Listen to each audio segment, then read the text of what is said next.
વિદ્યાર્થી જીવનમાં વાસ્તુનું શું મહત્વ છે તેને લઈને લિયો ક્લાસીસના માલિક શ્રી જયસુખભાઈ દ્વારા વાસ્તુશાસ્ત્રી મહેશકુમાર ગોંડલિયાએ વિદ્યાર્થીઓ અને વાલીઓને શાસ્ત્રોક્ત અને વૈજ્ઞાનિક પદ્ધતિથી વાસ્તુશાસ્ત્ર ઉપર ઊંડાણપૂર્વક માહિતી પૂરી પાડવામાં આવી હતી। આ સેમિનાર ઉધના BRC ખાતે આવેલ Leo school of science and commerce સ્કૂલમાં યોજાયો હતો।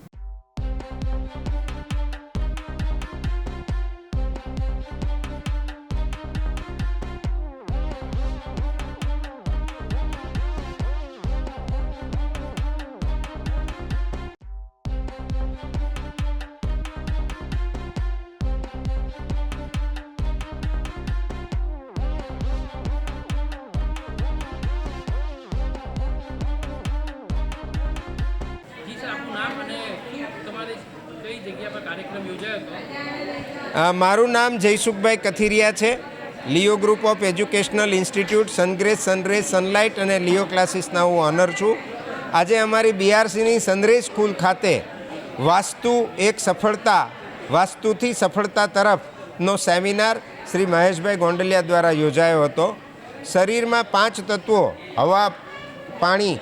જળ, વાયુ, પૃથ્વી, અગ્નિ અને આકાશનું બેલેન્સ જે રીતે છે એ જ રીતે ઘરની 4 દિવાલો વચ્ચે પણ આ 5 તત્વોનું બેલેન્સ કઈ રીતે જળવાય તો જીવનમાં સફળતા મળે એનું વૈજ્ઞાનિક સચોટ રીતે ઉપાય શ્રી મહેશભાઈ ગોંડલિયા દ્વારા આપવામાં આવ્યો હતો, જેમાં ઘણા બધા વાલીઓ ઉપસ્થિત રહ્યા હતા અને એમણે પ્રશ્નોનું નિરાકરણ પણ મહેશભાઈ આપ્યું હતું। નમસ્કાર, હું મહેશ ગોંડલિયા। આજે BRCની સામે એક સરસ મજાનો વાસ્તુથી સફળતા તરફ એક સેમિનારનું આયોજન કરવામાં આવ્યું હતું, જેની અંદર વિદ્યાર્થીઓ તથા વિદ્યાર્થીઓના વાલીઓ એટલે કે પેરેન્ટ્સ બધા ઉપસ્થિત રહ્યા હતા અને અલગ અલગ ક્ષેત્રમાંથી જે બિઝનેસ સાથે જોડાયેલા એવા લોકો પણ ઘણા ઉપસ્થિત હતા। જ્યારે આજે વાસ્તુ વિષય ઉપર અમે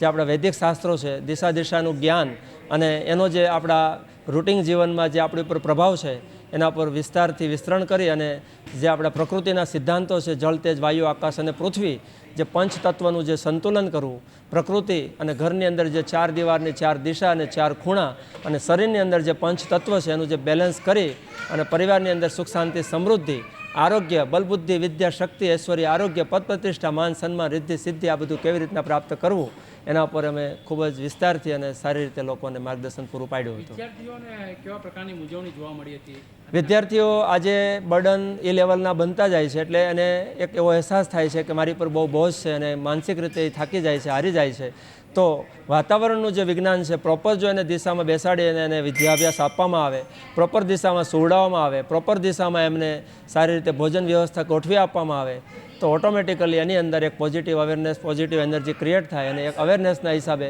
એની અંદર ઉત્સાહ વધશે અને ઉત્સાહ વધશે એટલે ઓટોમેટિક એનો થાક હળવો થશે અને થાક હળવો થશે એટલે ઓટોમેટિક એનું જે ક્ષેત્રમાં આગળ વધવું છે એમાં સફળતા સારી રીતે પ્રાપ્ત કરી શકશે। આગામી દિવસમાં બોર્ડની એક્ઝામ છે, શું કહેશો વિદ્યાર્થીઓને?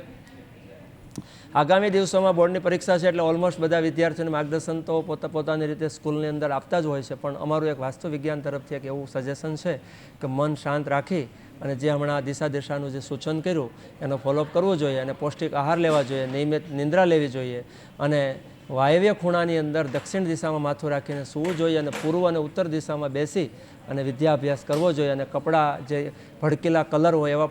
એવા કલરથી દૂર રહેવું જોઈએ અને રૂમનો જે કલર છે એ પણ પીસફુલ હોવો જોઈએ। રૂમની અંદર જે પોસ્ટરો વગેરે લાગેલું છે એ પણ સાત્વિક અને પીસફુલ હોય તો ઓટોમેટિક માઇન્ડસેટ એમનું સારું રહેશે અને પ્રફુલ્લિતતા આવશે એટલે ઓટોમેટિક અને જે કાર્યમાં આગળ વધે છે એમાં એને મન લાગશે અને સફળતા મેળવી શકશે। બ્યુરો રિપોર્ટ, દિવ્યાંગ ન્યૂઝ, સુરત।